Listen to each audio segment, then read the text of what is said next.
Καλησπέρα κύριε Μπούρκα, ευχαριστώ για την πρόσκληση. Πέσαμε στην πιο επίκαιρη στιγμή, γιατί σήμερα ανακοινώθηκε από το θέμα για το οποίο αρθρογραφήσατε πριν από λίγες εβδομάδες και είπαμε ότι είναι μια καλή ευκαιρία αυτή για να κάνουμε μια τηλεοπτική κουβέντα, να συζητήσουμε ένα θέμα αρκετά σοβαρό, αφορά την ασφάλεια στα πανεπιστήμια. Και σήμερα παρουσίασε η Υπουργός Παιδείας το σχέδιο νόμου, το οποίο είναι σε διαβούλευση πια για τις επόμενες μέρες. Σχέδιο νόμου που περιλαμβάνει διάφορες διατάξεις και για την εισαγωγή στη τριτοβάθμια εκπαίδευση, αλλά και για την ασφάλεια των πανεπιστημίων. Και εκεί εισηγείται το Υπουργείο Παιδείας να δημιουργηθεί ένα σώμα ειδικό, το οποίο όμως θα υπάγεται στην αστυνομία, ομάδα προστασίας, κάπως έτσι λέγεται, του Πανεπιστημιακού Ιδρύματος, για συγκεκριμένα βέβαια πανεπιστήμια. Αυτό θα κουβεντιάσουμε. Είναι μια πρόβλεψη με την οποία προσωπικά εσείς έχετε εκφράσει τη διαφωνία σας. Να δούμε γιατί ναι, γιατί όχι λέτε εσείς. Να μην υπάρξει επομένως ένα σώμα ασφάλειας, μια αστυνομία η οποία θα υπάγεται όμως στην Ελλάδα, όχι στον Βρυτανή αλλά στην ελληνική αστυνομία, για να φρουρεί τον πανεπιστημιακό χώρο. Κοιτάξτε κύριε Μπούρχα, είναι ένα ζήτημα αυτό που αφορά τα πανεπιστήμια και πρέπει να αντιμετωπιστεί, η αλήθεια είναι, με κάποιο τρόπο. Αλλά βέβαια όταν βλέπεις να ξεκινάει ένας νόμος που αφορά την εκπαίδευση και τα πανεπιστήμια μεταξύ των άλλων, διότι περιλαμβάνει και άλλες διατάξεις, αλλά και αφορά αυτό, ο οποίος νόμος παρουσιάζεται μαζί με τον Υπουργό Προστασίας του Πολίτη, είναι κάτι το οποίο, αν θέλετε, δεν μπορεί να το δει κανείς καταρχήν έτσι, θετικά. Το πανεπιστήμιο είναι ένας ιδιαίτερος χώρος και πρέπει αυτό να το αντιληφθούμε, να το αντιληφθεί η κοινωνία, ο οποίος πράγματι υπάρχουν κάποια φαινόμενα παραβατικότητας, συμβαίνουν και ποινικές πράξεις και όλα αυτά, τα οποία συμβαίνουν και σε όλη την κοινωνία και πρέπει να αντιμετωπιστούν. Τώρα βέβαια ο τρόπος με τον οποίο προτείνει το Υπουργείο να το κάνει, νομίζω ότι είναι ένας αχταρμάς κατά κάποιο τρόπο, το οποίο δεν ξέρω πόσο μπορεί να λειτουργήσει. Για παράδειγμα, έχει το κομμάτι των παραβατικών συμπεριφορών, δηλαδή του να δημιουργήσει ασφάλεια μέσα στα ιδρύματα, που αρχίζει και περιγράφει καταρχήν να μπουν μέσα κάμερες ασφαλείας, καταγραφή των κινήσεων, έλεγχος εισαγωγής αντικειμένων και όλα αυτά, τα οποία κανείς από την πρώτη στιγμή αντιλαμβάνεται ότι είναι πάρα πολύ δύσκολα να εφαρμοστούν, αλλά εν πάση περιπτώσει το ότι θα πρέπει να υπάρξει κάποιος έλεγχος στους ερχόμενους στο πανεπιστήμιο μπορεί να το δεχτεί, στην πανεπιστημίου πολύ. Να περιφραχθεί, να έχει κάποιον έλεγχο, κανείς θα ξέρει ότι μπαίνει σε ένα χώρο, μπαίνει σε ένα σπίτι, διότι το πανεπιστήμιο πρέπει να το αντιλαμβάνεται κανένα, σαν να είναι μια οικία, είναι ένας χώρος, ένα σπίτι που έρχεται μέσα να μπει κάποιος. Άρα πρέπει με κάποιο τρόπο να ξέρουμε ποιος είναι αυτός, χωρίς να ελέγχουμε τον καθέναν, αν θέλετε, να δείξουμε την ταυτότητα να σου αφήσω, αλλά να υπάρχει ένας έλεγχος. Αυτό συμφωνούμε. Και πράγματι αυτό θα πρέπει να αντιμετωπιστεί.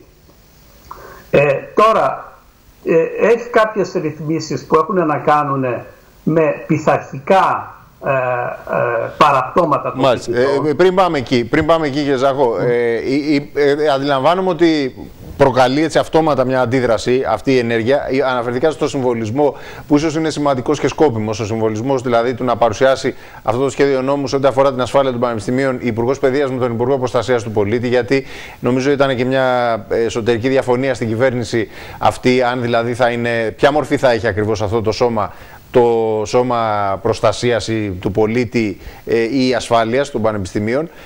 Άρα λοιπόν θέλησε να περάσει ίσως ένα σκληρό συμβολισμό το Υπουργείο Παιδείας, ότι είμαστε εδώ και θα είμαστε στα πανεπιστήμια με την αστυνομία.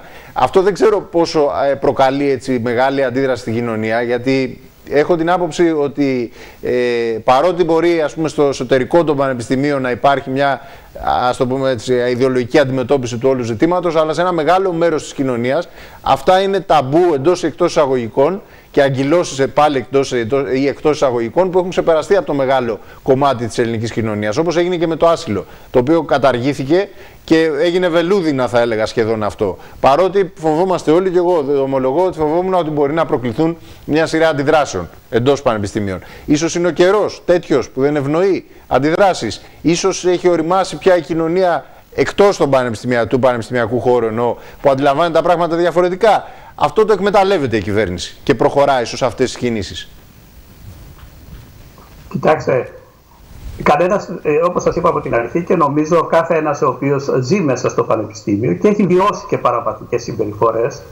Εγώ, όπως είπατε, σε αυτό το άρθρο στο οποίο αναφερθήκατε, στο οποίο έγινε και μια συζήτηση, αν θέλετε, και προκάλεσε έτσι μια συζήτηση, αναφέρθηκα σε μια περίπτωση την οποία είχαμε πριν από πολλά χρόνια, σχεδόν 30 χρόνια, όταν για πρώτη φορά με τα λεγόμενα MOP πληροφορικής, όταν πρώτο ξεκίνησαν, για πρώτη φορά στο Πανεπιστήμιο Ιωαννίνων είχα ξεκινήσει μια προσπάθεια να κάνουμε μηχανογράφηση της βιβλιοθήκης.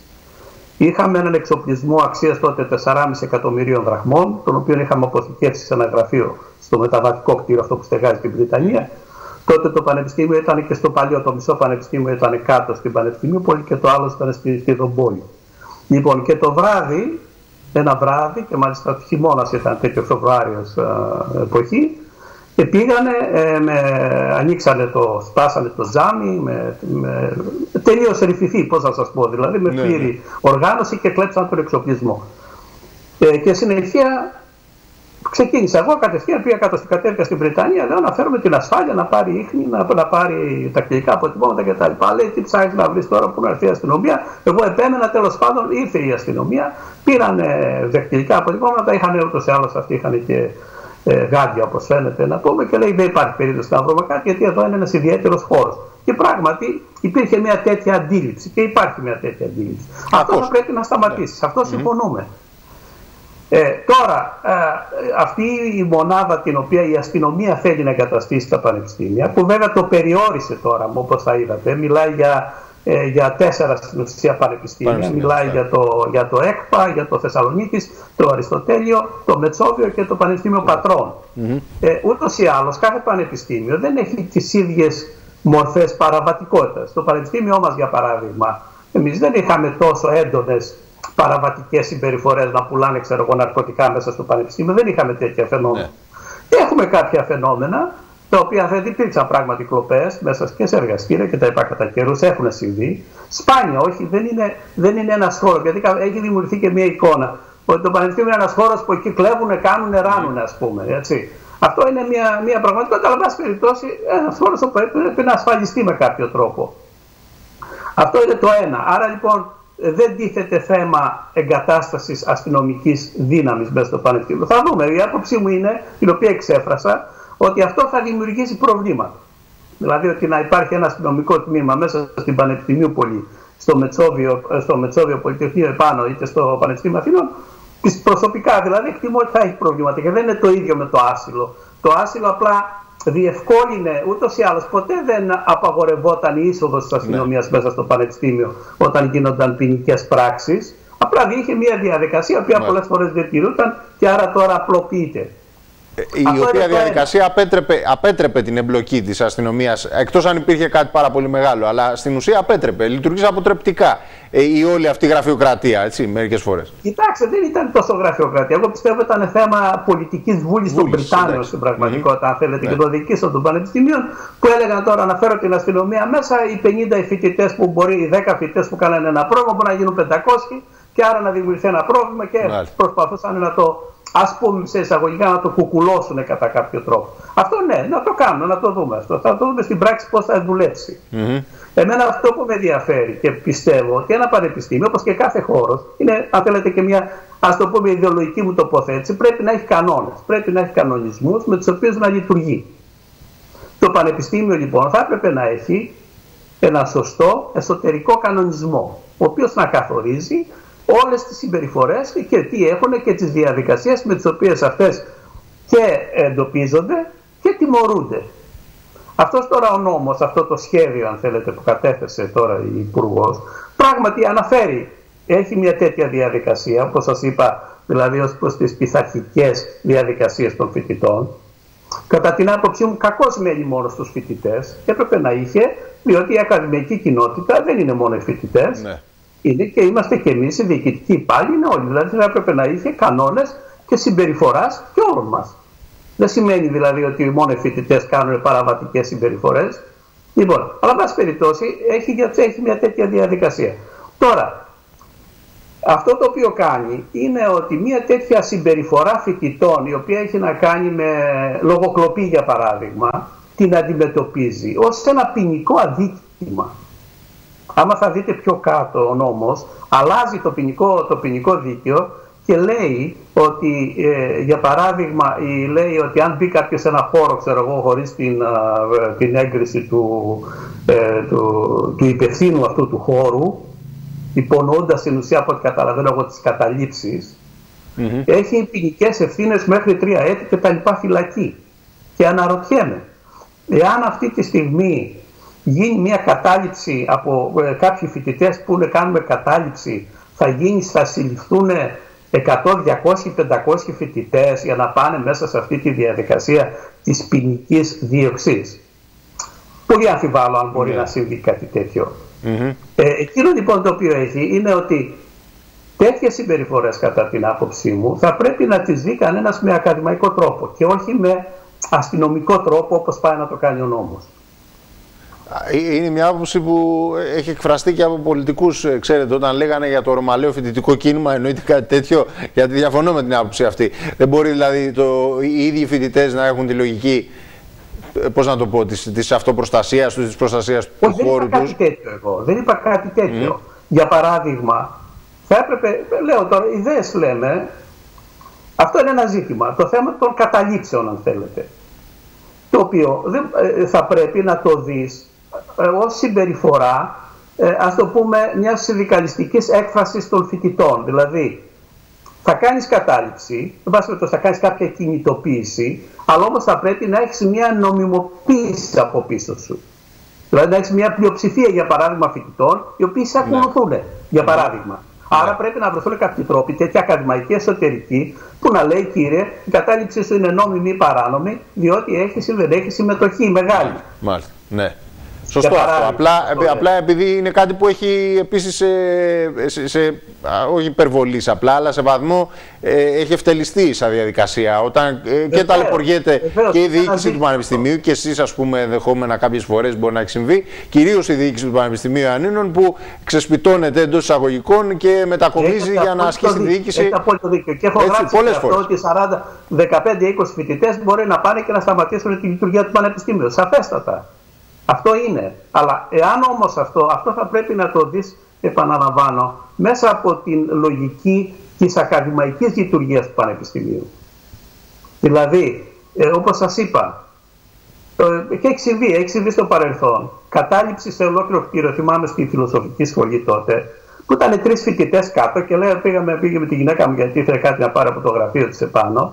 Λέει, έχουμε κατάληψη. Λέω, ρε παιδιά, είστε 3 άτομα και αισθάνεστε ότι μπορείτε να καταλαμβάνετε ένα κτίριο το οποίο κανονικά φοιτούν 2.500 φοιτητές.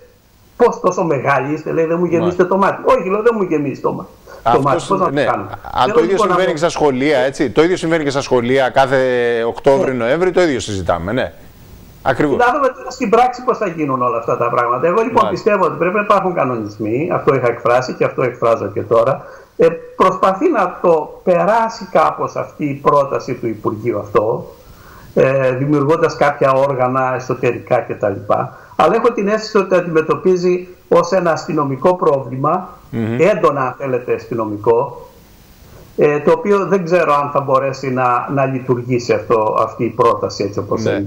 Με κίνδυνο να προκαλέσει μεγαλύτερη αντίδραση, ας το πούμε έτσι, και ίσως πρόβλημα μέσα στα πανεπιστήμια που θα λειτουργήσει από το πρόβλημα που θα πάει να λύσει. Ωστόσο είναι υπαρκτό το πρόβλημα στα κεντρικά πανεπιστήμια, εκεί που έρχεται να επιβάλλει αυτό το μέτρο. Και θα πρέπει να δημιουργηθεί το αίσθημα της ασφάλειας και μέσα στην Πανεπιστημίου και σε κάθε πανεπιστήμιο και στη δικιά μας.